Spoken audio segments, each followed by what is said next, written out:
আহ, এই বাবার কাশ্মীরের যে ভ্রমণটা ছিল, সেটাতে আজকে উম, যেটা বলবো সেটা হচ্ছে বাবার সোনমার্গ দর্শন, কাল ভৈরব দর্শন আর মানস বল লেক।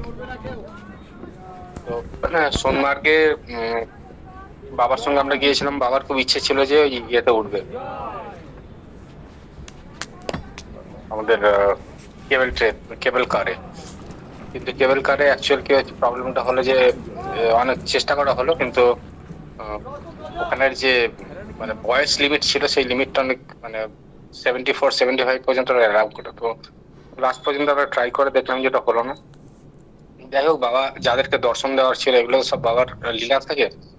প্রচুর লোককে ওখানে দর্শন দিলেন। আর আমরা ওখানে দাঁড়ালাম, অনেকক্ষণ দাঁড়ানোর পরে আবার ফেরত এলাম। রাস্তা কিন্তু অসম্ভব ভালো, এবং পুরো চারিদিকে পাহাড়, পাহাড় বরফ, খুব ভালোই কেটেছিল। আহ, যাই হোক, তারপরে হচ্ছে আমাদেরকে একটা নেমন্তন্ন, মানে বাবাকে একজন ওখানকার এই কাশ্মীরি পণ্ডিতরাই, ডেজি রায়না যে আছে, রায়না দিদি, ওদের এ থেকে একটা নিমন্ত্রণ ছিল। সেটা হচ্ছে কালভৈরব মন্দিরে। কালভৈরব মন্দিরের অদ্ভুত ব্যাপারটা সেটা হচ্ছে যে ওই একটা লেকের মধ্যে মাঝখানে একটা দ্বীপ আছে, সেই দ্বীপের মধ্যে এই মন্দিরটা। তো আমরা গেলাম ওখানে, খুব মানে খুব সুন্দর জায়গা। নৌকা করে যেতে হয়। বাবাকে ওখানে মানে ওই ইয়ে দিয়ে, নৌকা দিয়ে, নৌকাতে নামালাম, নামিয়ে তারপর আবার ইয়ে করে আবার ওই পাশে দ্বীপের মধ্যে নৌকা থেকে নেমে বাবার মন্দিরে বসলেন। প্রচুর ভক্ত এসেছিল ওই সময় মন্দিরের জন্য। ওদের এখানে বড় উৎসব ছিল, এবং সেই দিন হচ্ছে কাল ভৈরবের মানে ওই মন্দিরের প্রতিষ্ঠার ইয়ে ছিল আর কি। তো অনেক ইয়ে এসেছিল, খুব বড় অ্যারেঞ্জমেন্ট করা হয়েছিল। প্রচুর কাশ্মীরি পণ্ডিত এসেছিলেন, বাবার সঙ্গে দেখা করলেন, তাদের সবার দর্শন হলো বাবার সঙ্গে। বাবা অনেকক্ষণ বসে খুব খুশি ছিলেন ওই সময়। মানে খুব উপভোগ করেছিলেন ওই এটা, নৌকা বিহারটা, তার সঙ্গে সঙ্গে মন্দিরে বসা। কাল ভৈরবের মন্দিরে বসে বাবা অনেকক্ষণ অনেকক্ষণ কথা বললেন। তারপর আমরা ফেরত এলাম। ফেরত এসে এইবার আমাদের যে ট্যুর প্রোগ্রামটা ছিল, সেই ট্যুর প্রোগ্রামে কিছু জায়গা ছিল যেগুলো হচ্ছে যে উম, আহ, মানে এরপরে কোথায় যাব, কোন জায়গায় যাব, কারণ আমরা চাইছিলাম বরফ। আর তারপরে মাঝে মাঝে বৃষ্টিও হচ্ছিল, ওয়েদার খারাপ। তো কোনখানে যাওয়া যায়। তো আমাদের ওখানে একজন ডিসিশন এই করলো, মানে ওখানে স্থানীয় এর সঙ্গে কথাবার্তা বলার পর বললো দুধপাত্রিতে ঘুরে এসে, দুধপাত্রিটা খুব ভালো জায়গা। কিন্তু কথা হচ্ছে ওখানে দুধপাত্রিটা পাহাড়ের উপরে। আর আহ, মানে বৃষ্টি, মানে বিকেল বেলার দিকে বৃষ্টি হয় হয়। তো যাই হোক, আমরা সব প্ল্যান করলাম যে আমরা দুধপাত্রিতে যাবো, ঘুরে আসবো। কথাবার্তা হলো, ট্যুর ট্রাভেলস এর সঙ্গে কথা হলো।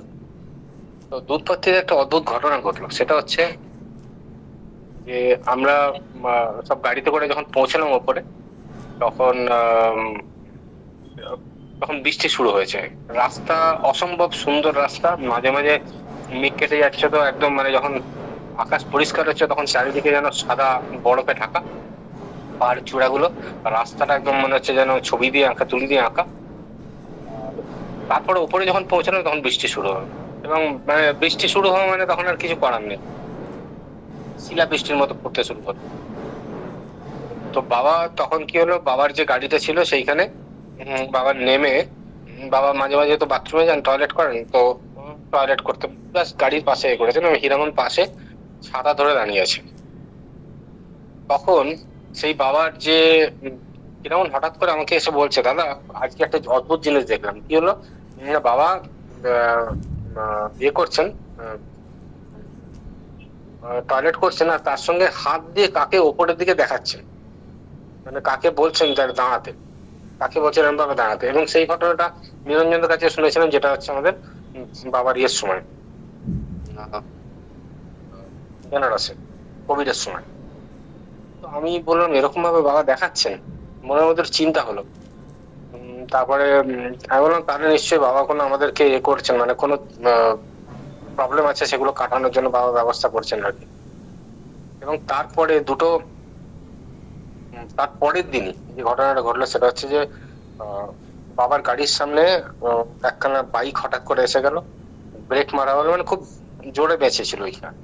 আর সেকেন্ড হচ্ছে, আমাদের আরেক ভক্তের পাশ দিয়ে মানে একটা বাস এত ঘেসে চলে গিয়েছিল যে কিছু হয়ে যেতে পারতো, কিন্তু কেউ যেন একটা লাস্ট মুহূর্তে ধাক্কা দিয়ে সরিয়ে দিয়ে তাকে এ করলো। এই দুটো ঘটনা হলো পরে, মানে বুঝতে পারলাম যে এই ঘটনাগুলো হচ্ছে আর কি। তো কিন্তু পেহেলগামের যে ঘটনাটা ছিল সেটা তো আমাদের মানে ধারণার বাইরে ছিল। তো যাই হোক, এটা এটা মনের মধ্যে ছিল। তারপরে তো ট্যুরের মধ্যে থাকতে থাকতে এই জিনিসটা চলে গিয়েছিল। উৎপত্তি ঘটার পরে তার পরের দিন আমরা ঠিক করলাম আমরা কাছাকাছি কোথাও যাব, অত দূরে যাব না, কাছাকাছির মধ্যে ঘুরবো এবং এই হবে। তো ডাল লেক ঘোরার পরে ডাল লেকের যে সৌন্দর্য বা আমরা ছবিতে যেরকম দেখি, কিন্তু যখন ভেতরে ঘুরলাম তখন আমাদের মনটা ভরলো না। ডাল লেকটা কিরকম একটা নোংরা নোংরা লাগছিল আর কি। তো একজন বললেন আমাদের ওখানে জ্যেষ্ঠা দেবী মন্দিরের ওখানকার স্থানীয় বাসিন্দা আর কি, যে ওটা ফাঁকে মাঝে মাঝেই আসে, বললেন আপনারা মানস বল লেকে যান। মানস বল লেকটা খুব সুন্দর, ওখান থেকে ওই 30-35 কিলোমিটার দূর হবে শ্রীনগর থেকে। আর দেখার মতো জায়গা, লেকটা অসম্ভব ভালো লেক। আর পৃথিবীর সবচেয়ে গভীর লেক বলে, পরিষ্কার জল, স্বচ্ছ জল। তো আমরা প্ল্যান করলাম, বাবাকে বললাম বাবা আমরা মানস বল লেকে যাব। বাবা হেসে বলছেন ঠিক আছে চলো, ভালো হবে। তো তারপরের দিন সকালবেলা আমরা মানস বল লেকে যাব। খুব ইয়ে হচ্ছে, জায়গাটা যাইনি এবং কোনো জায়গায় আমাদের ট্যুর গাইডে এই মানস বল লেকটা ছিল না। এই যে আমরা যখন পৌঁছলাম এখানে, লেকের সিনারি দেখে আমাদের মাথা ঘুরে গেল। মানে এইরকম যে এটা হচ্ছে স্বর্গ, চারিদিকে পাহাড়, মাঝখানে লেক, আর স্বচ্ছ কাঁচের মতো জল, আর ভিড় নেই বেশি। এবং আরেকজন স্থানীয় লোক, মানে ওখানে তো যারা ওই শিকারা চালায় তারা সব মুসলমান। একজন বললো ওখানে একটা মন্দির আছে। তো বাবা বললেন চলো, ওটা শিব মন্দির আছে। শিব মন্দিরটা এবার কি হচ্ছে, শিব মন্দিরে আমরা যখন বাবা বললেন আমরা যাবো, বাবা হাঁটতে শুরু করে দিলেন তার মাঝে শিব মন্দিরে দেখার জন্য। আমরা সব পেছনে পেছনে যাচ্ছি। গিয়ে দেখি শিব মন্দির যেটা আছে সেটা হচ্ছে একটা মানে একটা ছোট্ট একখানা ইয়ের মতো, পুকুরের মতো করা আছে, মানে ন্যাচারাল স্প্রিং আছে। তার মাঝখানে শিব মন্দিরের মাথাটা দেখা যাচ্ছে, আর বাকিরা সমস্ত জলের তলায়। এবং প্রচুর মাছ ওখানে ছাড়া আছে, খুব ইয়ে এবং অদ্ভুত সুন্দর জায়গা। বাবা দেখে ওখানে মানে খুব আপ্লুত হলেন আর কি, একদম প্রণাম করলেন। আমি ছবিগুলো আপনাদেরকে পাঠাবো। তারপরে আমরা মানস বল লেকে বললাম আমরা ইয়ে করবো, বলে ইয়ে করবো।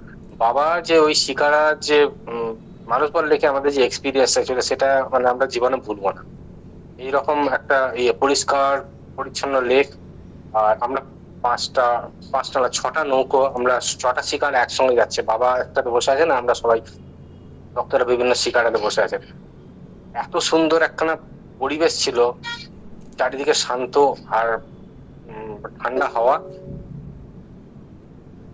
পরিষ্কার জলের ইয়ে দেখা যাচ্ছে, নিচ পর্যন্ত জলে দেখা যাচ্ছে, এত গভীর কিন্তু নিচ পর্যন্ত দেখা যাচ্ছে, মানে শ্যাওলা টাওলা সব দেখা যাচ্ছে। আর সবাই একসঙ্গে যাচ্ছে। মানে ওই ওই যে যে আমাদের শিকারাটা, সেটা হচ্ছে আমাদের মানে ভক্তদের মনের মধ্যে যে অতৃপ্তিটা ছিল সেটা কিন্তু বাবা এখানে এ করে দিলেন।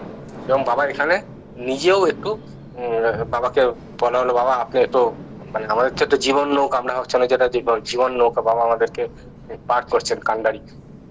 বাবা নিজেও নৌকার হাল ধরলেন একটু সিম্বলিক। তো এই মানস বল লেকটা আমরা যখন ঘুরে এ করলাম, মানে সবাই এটা হচ্ছে একটা মানে আশ্চর্য জিনিস ছিল। আমরা ভাবিও নি, আমাদের ট্যুর প্ল্যানও ছিল না, কিন্তু মানস বল লেকটা আমাদের পুরো সমস্ত এটাকে আগের যে দিনের গুলো আমরা যেখানে যেখানে ঘুরেছিলাম, যেখানে যেখানে যে জিনিস পাইনি, যেগুলো দেখে গিয়েছিলাম, সেগুলো কিন্তু সমস্ত মিটিয়ে দিলেন মানস বল লেকে। এবং বাবার সঙ্গে শিকারার যে এটা, সেটা আমরা আমাদের জীবনে স্মরণীয় হয়ে থাকবে। যারা যারাই গেছেন তারা জীবনে এই দৃশ্য ভুলতে পারবেন না। আজকে আমি এখানেই রাখলাম। প্রণাম, জয় গুরু।